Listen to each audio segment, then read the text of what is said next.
Computer Science and Engineering Colloquia features accessible talks by leading computer scientists and computer engineers from across the region and around the world. Thanks for being here. It's my pleasure to introduce Nir Bitansky, who is a rising star in cryptography. Nir has worked on a number of topics in cryptography, including obfuscation, verifiable delegation of computation, and non-black box proofs of security. He got his PhD at Tel Aviv University, and he's now a postdoc at MIT. So take it away. Okay, thank you very much, Anoop, for the generous introduction, and thanks for the invitation, and for you gathering in this room in such a nice day outside.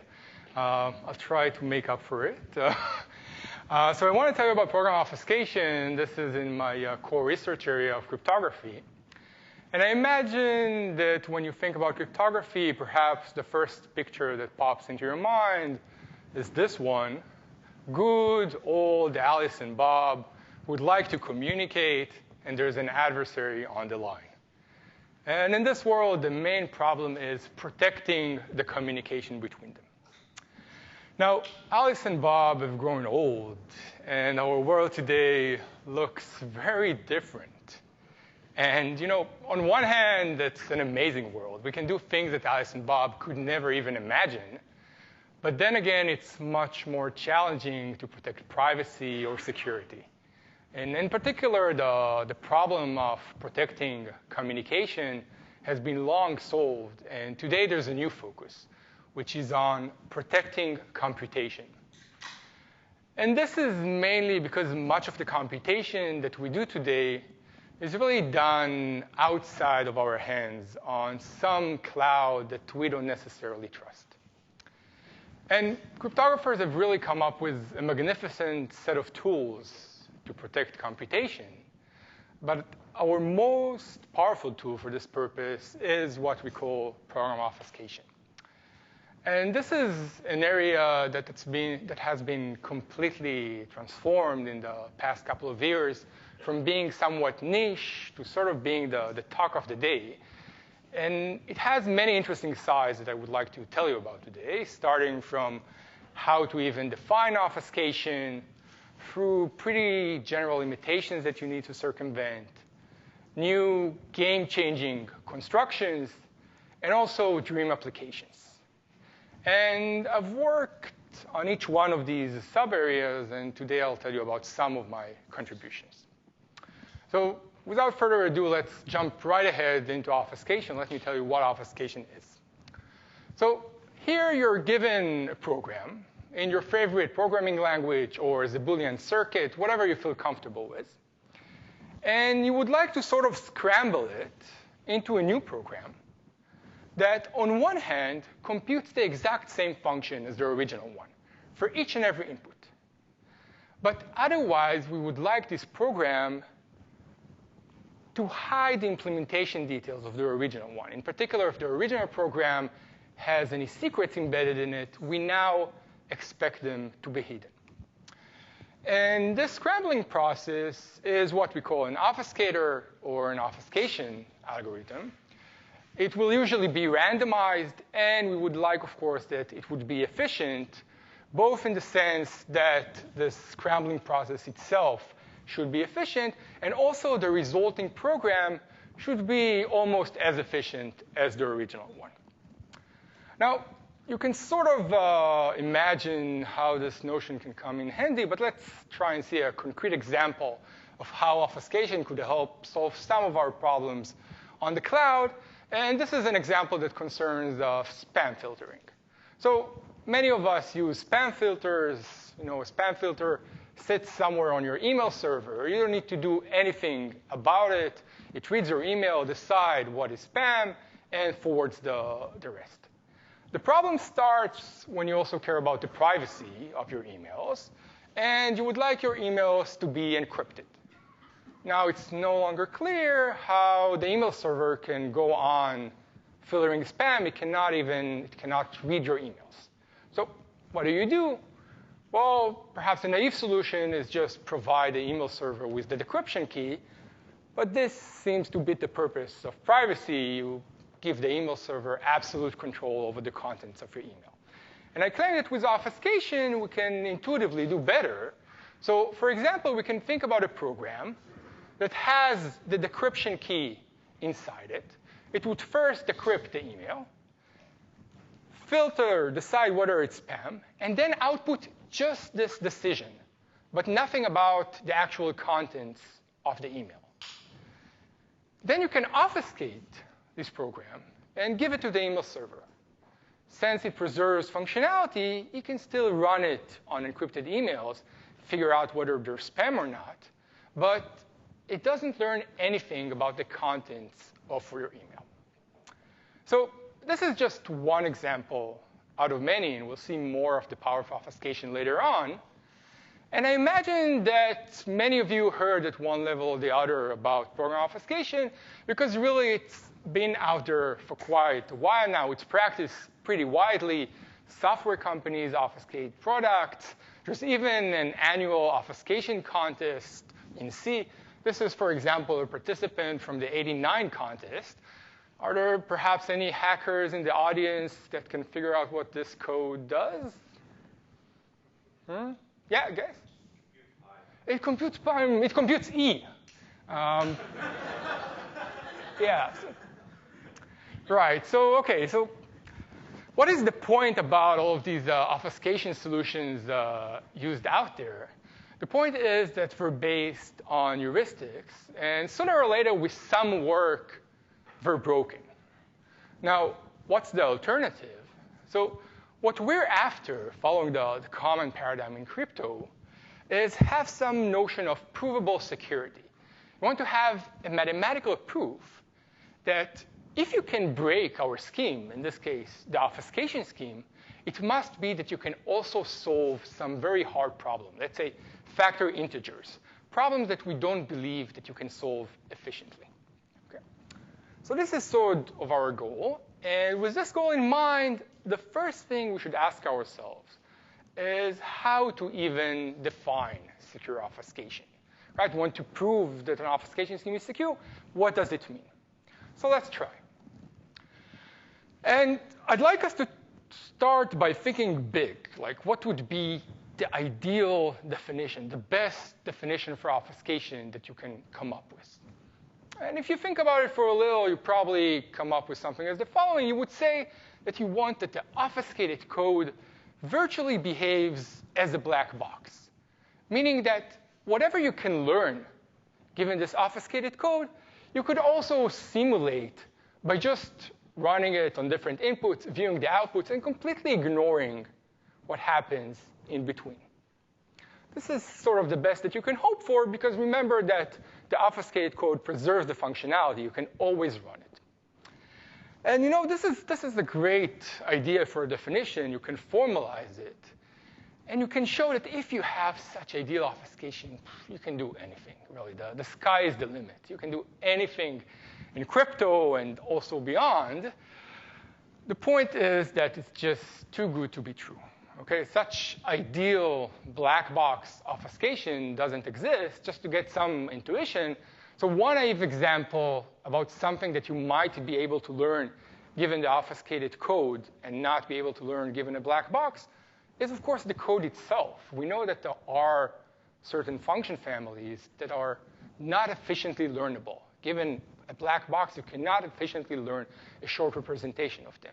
And an obfuscated code is already such a representation.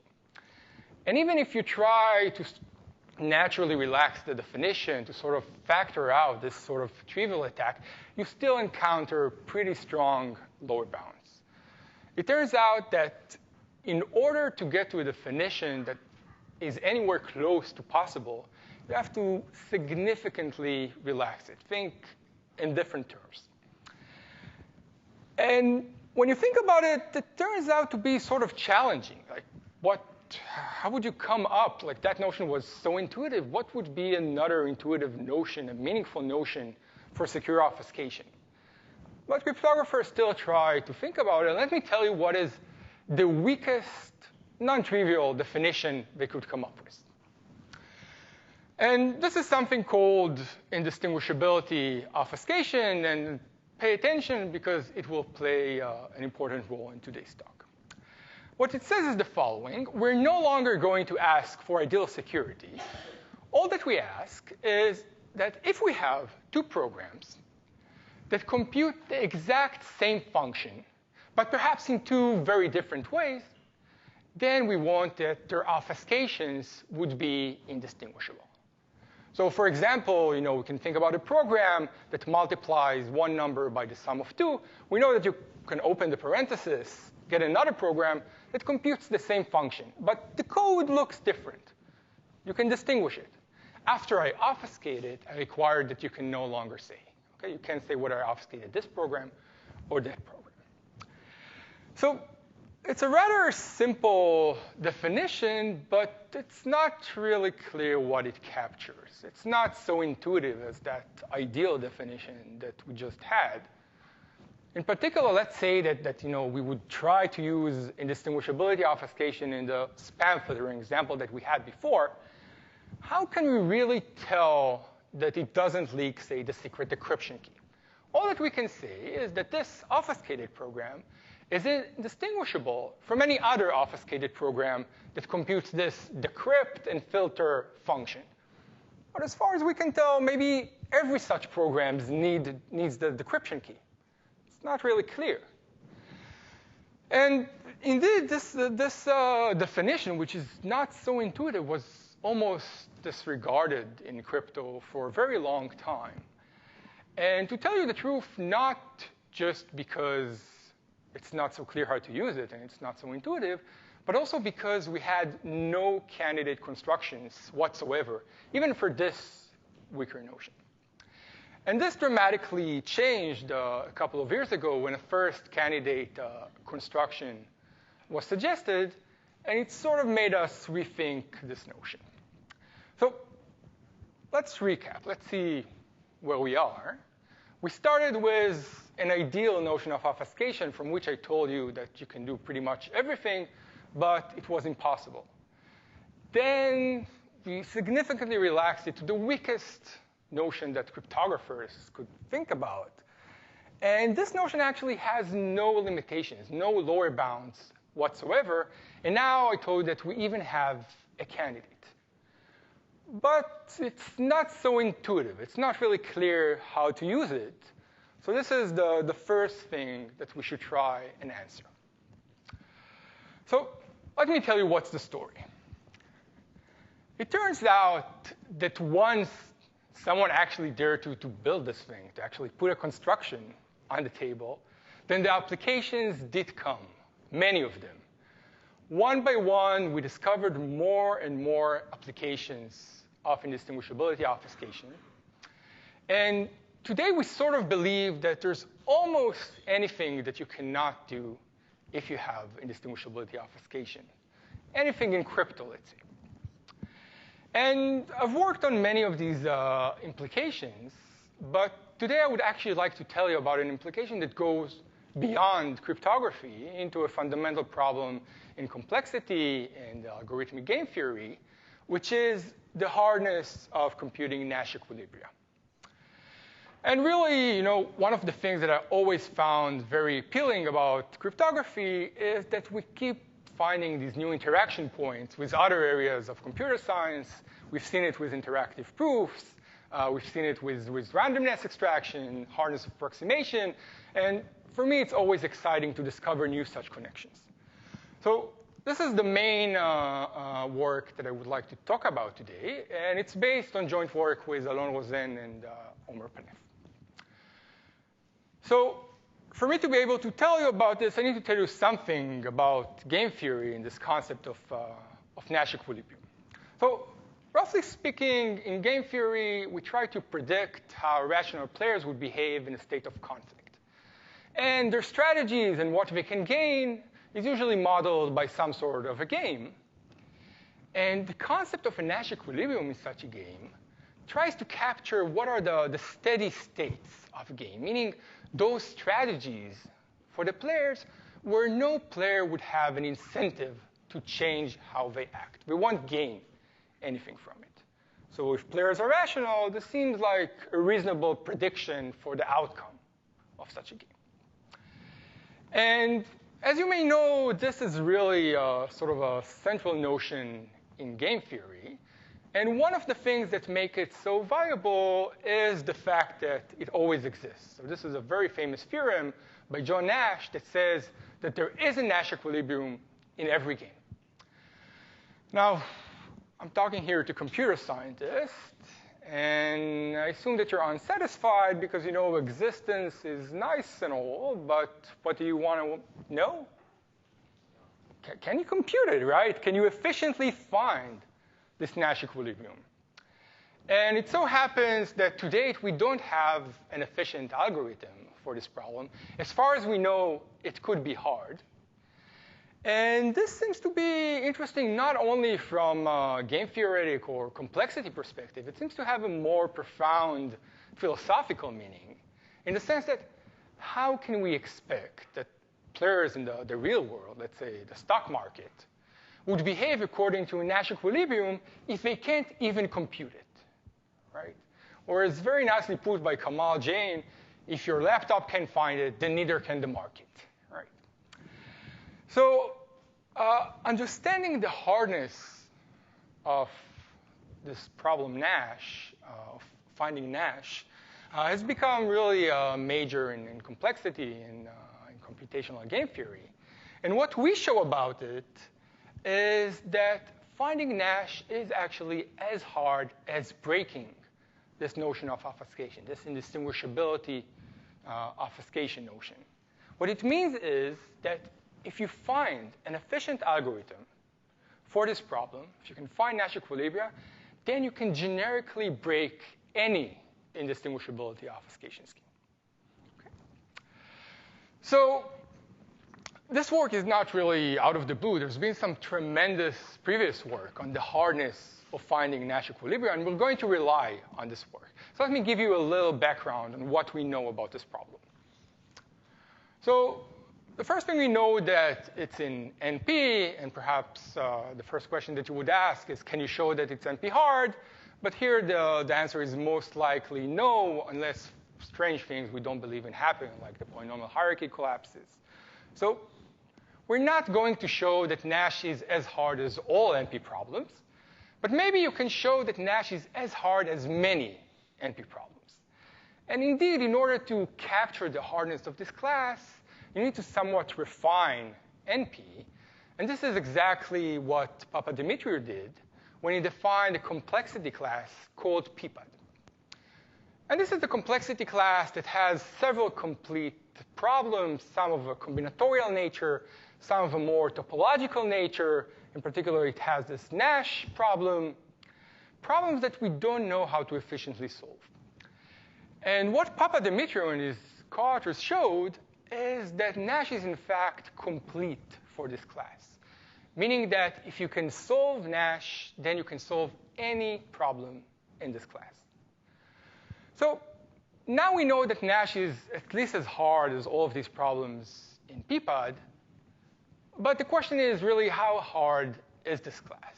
Is there anything inherent standing in our way when we wish to design algorithms for this class? And here, something natural that you can ask is whether cryptography stands in the way. And the reason that this question is natural is that if you think about the sort of problems, computational problems that we rely on in cryptography, like let's say integer factoring, they sort of live in the same neighborhood as PPAD, somewhere on the boundaries of efficient computation. We believe that they're hard, but they're unlikely to be NP hard. And it might just be that we can show a reduction from such a cryptographic problem into PPAD. And this would mean that if you can find an algorithm for Nash, you can also break some cryptography. Now, such a reduction has not been known until now, and this is what we show with indistinguishability obfuscation. And I want to tell you how we do this. And this is going to be the slightly more technical part of the talk, but I mainly want to give you some intuition about the difficulty in using indistinguishability obfuscation and why it is still useful. Okay. So here's the recipe that we're going to follow. The fact that Nash is p-pad complete means that to show that it is hard, it's enough to pick any particular problem in this class and show that it's hard.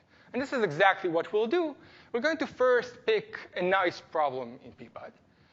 Then we're going to show that if you have indistinguishability obfuscation, you can construct hard-to-solve instances of this problem. And then hard instances of Nash will follow by the existent reductions. OK, we'll focus on the first two steps, which are our contribution. OK. So questions up to here? Yeah. So after you do your reduction, I/O will be in p-pad, right?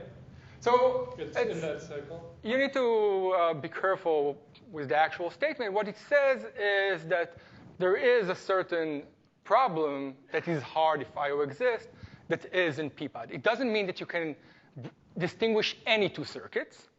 But remember that I/O says that for any two circuits that compute the same function, I/O should work. And we'll show an example of circuits or circuit distribution where it doesn't, where it breaks down. OK. More questions? Good. So let's start with the first step of picking our problem.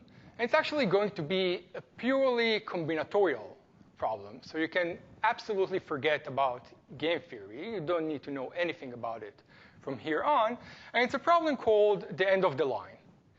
And it's a complete problem for p-pad, and it says the following thing. You're giving a directed graph where the in degree and out degree of every node are at most 1. So it's basically a bunch of paths and cycles. And you're also given a source in this graph, this blue node here. And your goal is to find another endpoint. It could be a different source. It could be a sink. It just has to be different from the source that you're given. But wait a minute. I told you that we'll show that this is hard, but doesn't look hard, right? Well, you just start from the source that you're given. You traverse the graph. Eventually, you'll reach an endpoint. So what's the catch? What you should really think about is a huge graph over an exponential number of points. But this graph has a succinct representation. It is represented by two small programs, a successor program S and a predecessor program P, that given any node in this graph can just compute its neighbors efficiently. Okay. So this is how the input is actually represented. And now it's not really clear how you can solve such a thing efficiently, right? It could be that the source that you're given lies on an exponentially long path. And in order to find the endpoint, you will have to sort of iterate a successor program again and again and again for an exponential number of times. OK, so this is our problem, the end of the line problem.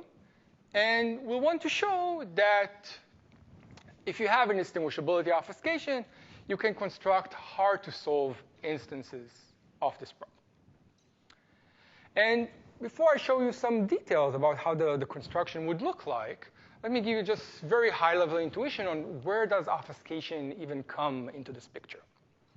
So one of the first things that I told you about obfuscation is that our goal here is to try and hide secrets within code. And here we're going to try and think about the solution for this problem, say the solution for the end-of-the-line problem, as a secret, and we'll try to embed it in what programs exactly those successor and predecessor program that represent our graph. This is our input. And we'll want to argue that if we give you an obfuscated version of these programs, then you really cannot find the solution. Okay. Let's see a little more details. So roughly speaking, the way that our hard instances are going to look like is that they will correspond to one exponentially long path, where every node on this path is represented by its location on the path, I, and some special label, sigma of I. And the only solution here in this instance is the end of this line. And in particular, you need to find the last label, sigma of n. Okay? So this sigma of n should be hard to find. And intuitively, what we'd like to do is design these successor and predecessor programs So that on one hand, it's easy to move between neighbors. If you have a certain label on this path, you can compute the neighboring labels, but it should be hard to skip nodes. You cannot sort of fast forward. In particular, to find the last label, you would have to call the successful circuit again and again and again for an exponential number of times. So I need to tell you how we choose these labels and how we design these programs. And this is pretty much the only cryptography that I'm going to use. I'm going to use a very basic cryptographic primitive that we call a pseudo-random function. This is roughly an analog, a computation analog of a random function. It's associated with a secret key, so that if you have the secret key, K, you can really compute this function anywhere. It's not random at all. You can compute it efficiently. But if you don't have the secret key, if it's hidden from you, let's say that you're only given a box that computes this pseudo-random function, then you cannot distinguish it from a truly random function. Okay? At least not if you're computationally bounded. And this is exactly how we'll derive our labels. So each label in this graph is going to be derived by applying such a pseudo-random function to the location I. And naturally, this guides the definition of the successor and predecessor programs. They will have such a key for a pseudo-random function inside of them. And given a node, they will first verify that the label that you gave them is consistent with the pseudo-random function. And if it is, they will compute the next label. Okay? And note that they can do this because they have the secret key. They have the key for the pseudo-random function. As I told you, if you have the key, you can compute it yourself. And what we'll want to show is that this is a hard instance of Nash, meaning that from these programs, you cannot find the last label sigma of n.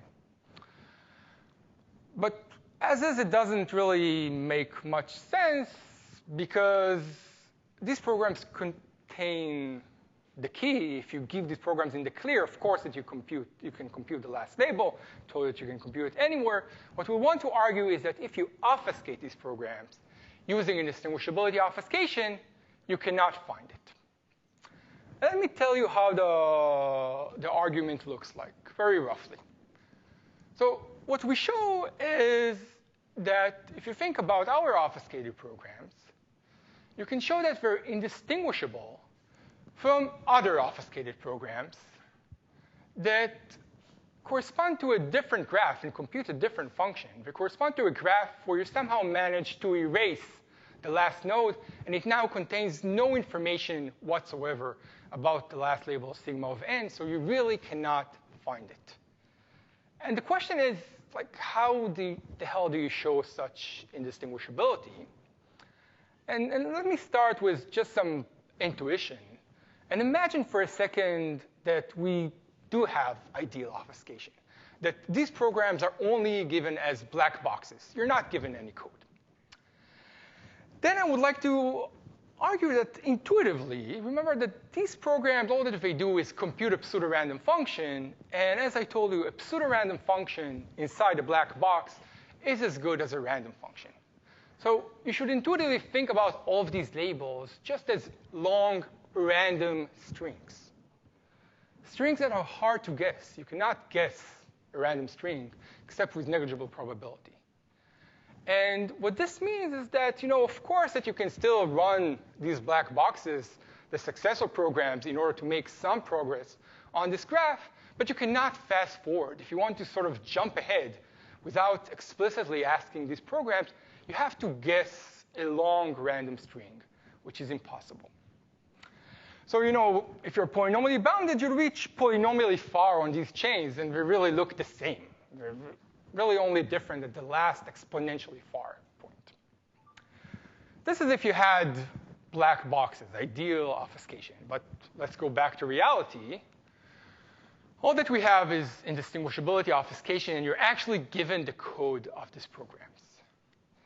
And the problem here is that these programs actually correspond to different functions. They correspond to different graphs, and they compute different functions. Whereas indistinguishability obfuscation is really only guaranteed if the two programs compute the exact same function. And this is sort of a general difficulty that you encounter when you try to use indistinguishability obfuscation. This sort of demonstrates the weakness of this notion.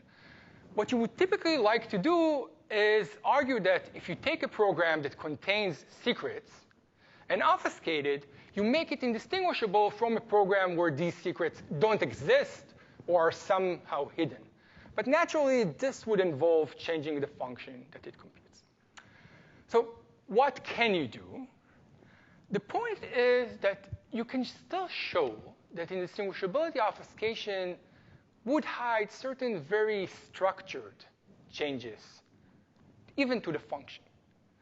And I'm not going to prove this for these programs here.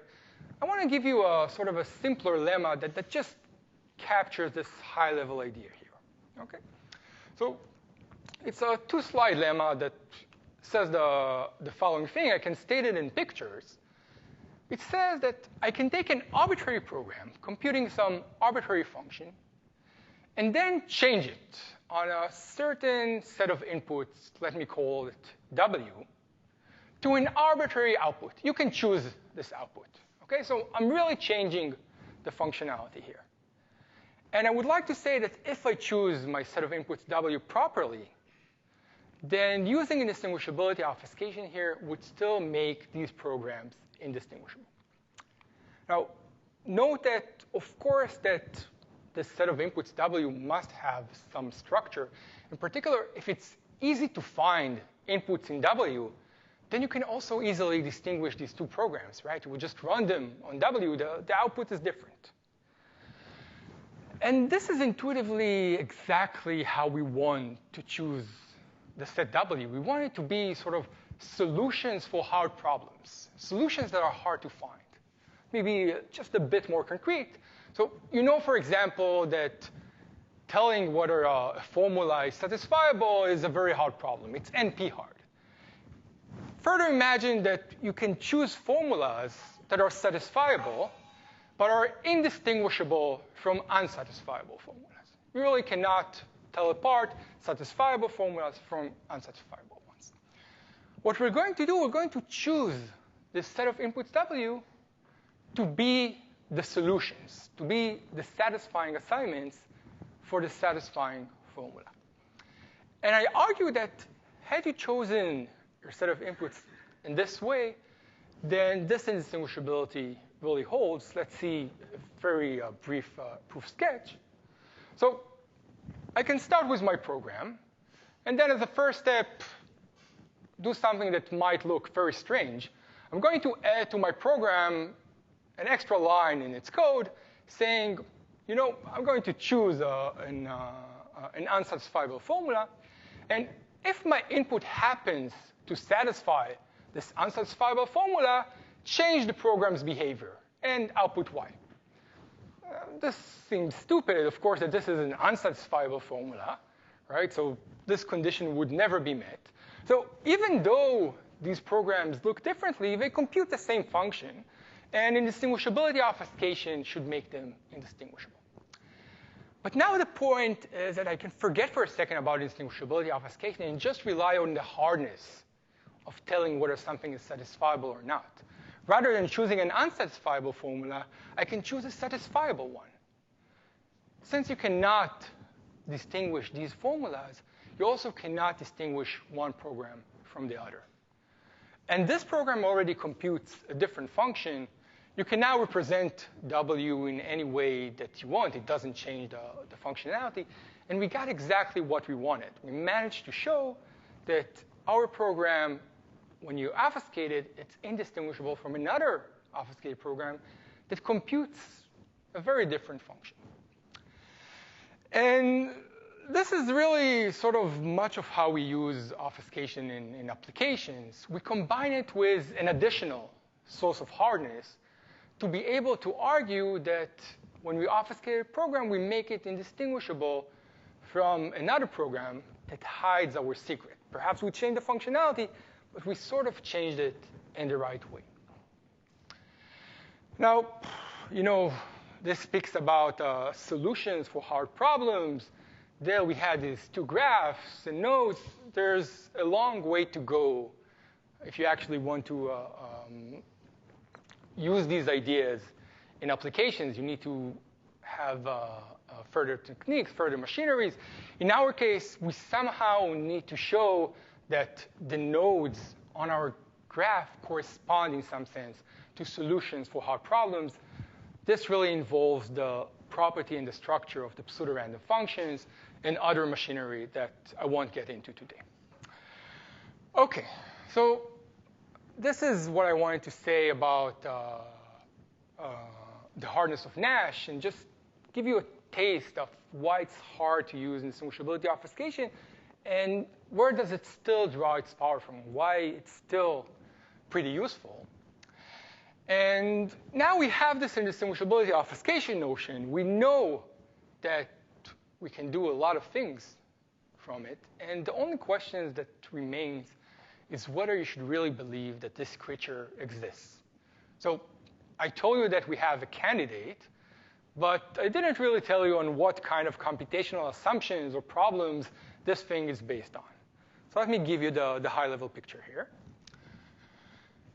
Constructions. So by now we have several candidates, but they're all based on this algebraic primitive called multilinear maps, which are sort of a generalization of discrete log groups or bilinear groups that are pretty common in crypto. But unlike those, multilinear maps are something pretty new, which we've only had instantiations of for a couple of years now. And in particular, the corresponding computational problems are at this point still complicated. We don't understand them well enough. And in fact, some of the proposals have been broken. Now, while making new and perhaps strong assumptions might be a warranted first step just in order to make progress, let me tell you where we actually want to go, where we want to be, what I dream about at night, for that matter. What we really want is to be able to base indistinguishability obfuscation on standard complexity assumptions, certainly simpler ones. And just to draw an analogy, you may have heard about fully homomorphic encryption, another quite powerful primitive that until not so long ago we had no idea whatsoever how to construct. Then came Craig Gentry, and he suggested the construction, which in the beginning was based on very strong assumptions, understudied. We didn't really know whether to believe them. But by now, we already know how to base fully homomorphic encryption on standard complexity assumptions. For example, the hardness of finding short vectors in lattices. And this is where we hope indistinguishability obfuscation would go, but we're not quite there yet. And there are a couple of ways of trying to get there. And let me mention very briefly just one that I've been thinking about, where we sort of do something that we do very often in computer science.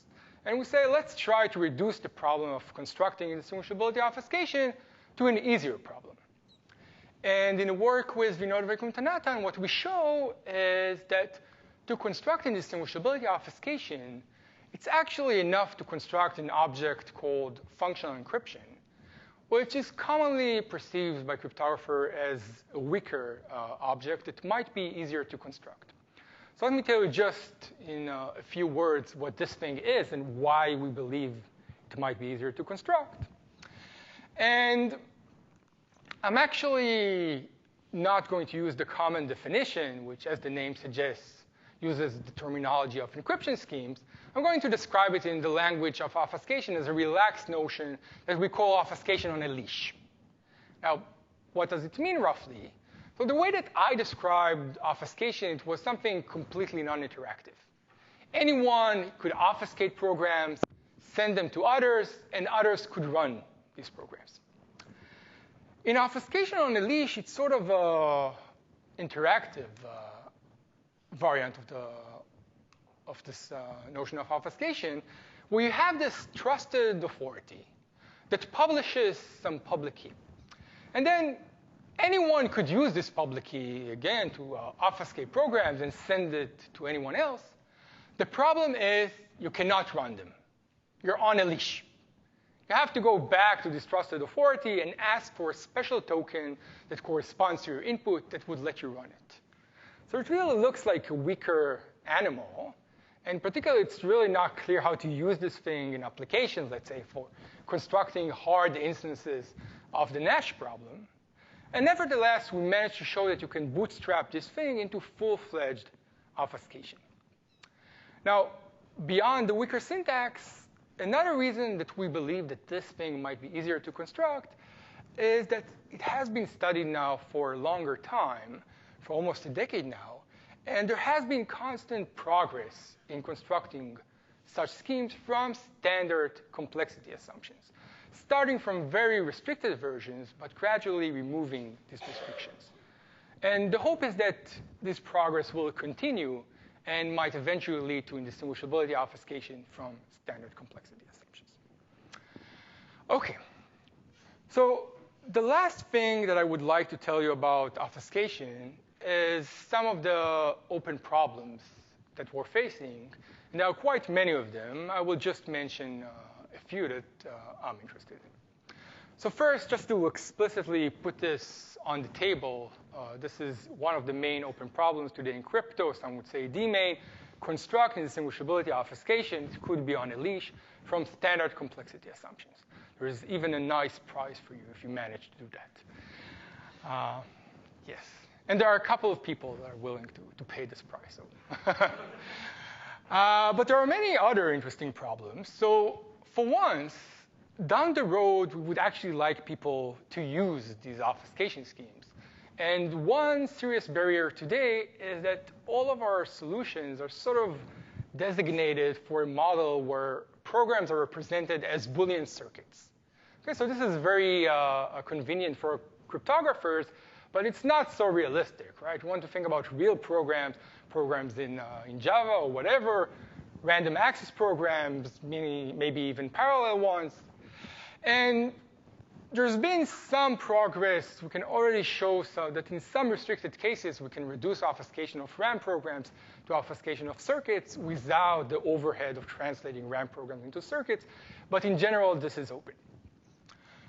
Another problem is coming up with more expressive notions. So I told you that indistinguishability obfuscation is pretty useful, but I think you also got a sense that it's very hard to use. It's not so intuitive. In particular, it's not clear how to convince someone that this thing is secure. On the other hand, we have ideal obfuscation, where things follow very easily and it's very intuitive, but it doesn't exist. And the question is whether there's something interesting and meaningful in between. The last question that I wanted to highlight concerns really what are the implications of this notion beyond crypto. So I told you today about the hardness of finding a Nash equilibria.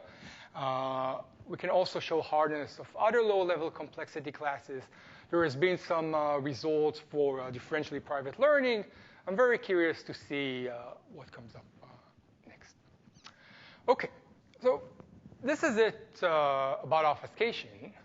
But I would like to take just 2 more minutes of your time to mention some of the other problems that I've worked on, very briefly. So the first problem is verifiable delegation of computation. Here you would like to outsource a long computation to the cloud. And later, when you get back the result, you would like to verify that the computation was done correctly. And crucially, you want to do this much faster than redoing the computation yourself. And here I've worked on a solution called 16 non-interactive arguments, or SNARKs in short, which was sort of a holy grail solution for this problem. And something that I'm pretty excited about is that this sequence of work have later become the theoretical foundation of an ongoing implementation effort. So people are actually implementing these things, and there's open source code online. And I'm very curious to see where this thing goes. It would be pretty exciting if it's actually deployed. Another problem that I've been thinking about is what we call leakage-resilient cryptography, where we basically ask, can we still do crypto when our secret keys and randomness are partially leaked, for example, by side-channel attacks? And here I've mainly worked on solutions for multi-party computation that can tolerate certain amounts of leakage. So these are two problems of a more applied nature. The last problem that I wanted to mention is somewhat more foundational. It concerns the way that we prove the security of our schemes. So, half of the time we construct schemes, and half of the time we actually spend in trying to prove that we're secure. And the most basic thing that we do is what we call a security reduction. We show that you can take someone that breaks, say, your encryption scheme and use it to solve a hard problem, let's say factor integers. And something that I was always fascinated with is the gap between reductions that simply treat the adversary as a black box and reductions that can actually look into its head and exploit somehow its code. Almost all the reductions in cryptography are completely black box. But unfortunately, we also have lower bounds for things that you can do this way. And I've mainly worked on new techniques for extracting knowledge from adversarial code. And as you can see, it's sort of a dual problem to obfuscation, where you try to prevent people from extracting knowledge from code. OK, this is just in a nutshell. I'll be happy to tell you more offline if you're interested. And let me conclude. The main thing that I told you about today is obfuscation, the tremendous power that this notion has, where we stand in our efforts of achieving it. We're not quite where we want to be yet. Some other challenging open problems. And at the end of the day, with all the progress already made, this is still quite a young area. There's still a lot more left to discover, I think. Not only in crypto, but also beyond. So I hope I managed to get you curious. And thank you for listening.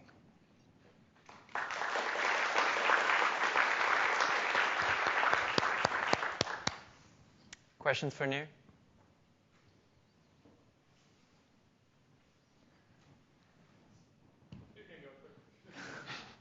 So for these constructions that use obfuscation, obviously there are reductions involved. How are that let you get all these applications?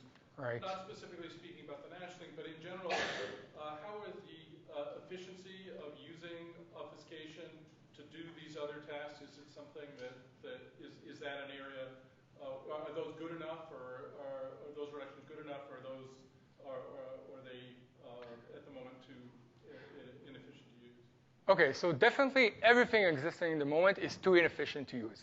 OK, so it's polynomial time, yay, but it's hardly practical. In asymptotic terms, you can even show sort of linear or quasi-linear solutions, but the constants would be enormous. And I think that the first step is really sort of to build the theoretical foundations, and then there's much work to do in optimizing this thing to make it a reality. There was a question here before, and then yeah. That was my question. Oh, OK, great. Yeah. What are some of the limitations of I/O? So the limitation of I/O. OK, that's a nice question. So I told you that there's almost nothing that you cannot do if you have I/O, and you heard almost. And surprisingly, there are like a couple of basic things that we don't know how to do from indistinguishability obfuscation, and we can do from other standard assumptions in crypto. For example, collision-resistant hashing, hash functions that are compressing, but it's hard to find the collisions. Or more generally, you can show something quite interesting from a complexity theoretic perspective. So, almost as you sort of go up the crypto hierarchy and look into more and more involved applications, you need more and more structure. And you need to assume hardness inside the structure. And this structure is exactly what makes these problems easier. And in particular, most of the standard cryptography that we have falls into low complexity classes like NP intersect co-NP or statistical zero knowledge. And it's a very good question whether indistinguishability obfuscation inherently implies hardness in these classes. And we have no idea how to show such a thing. And as a matter of fact, you can even show certain separations. And I think this is very interesting. Like, there is a possible reality where most of the standard crypto that we have, including factoring and discrete logs and even lattice problems, is broken. And somehow indistinguishability obfuscation could exist. How would you construct it? I have no idea. But thanks for the question.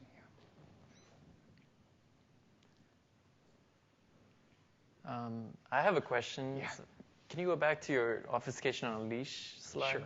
So the question is, the token there, does that depend only on the input? Yeah, and that's crucial, right. Otherwise, there would have been like a trivial solution where this, if this trusted authority actually has the program, then it sort of becomes trivial. The point is that really only these guys that obfuscate know the programs, and this authority can create just a token that depends on it. And did you get new candidates for I/O out of this? There is a new candidate. Like it is a different construction. The question is how to instantiate it. Okay. So let's thank Nir again.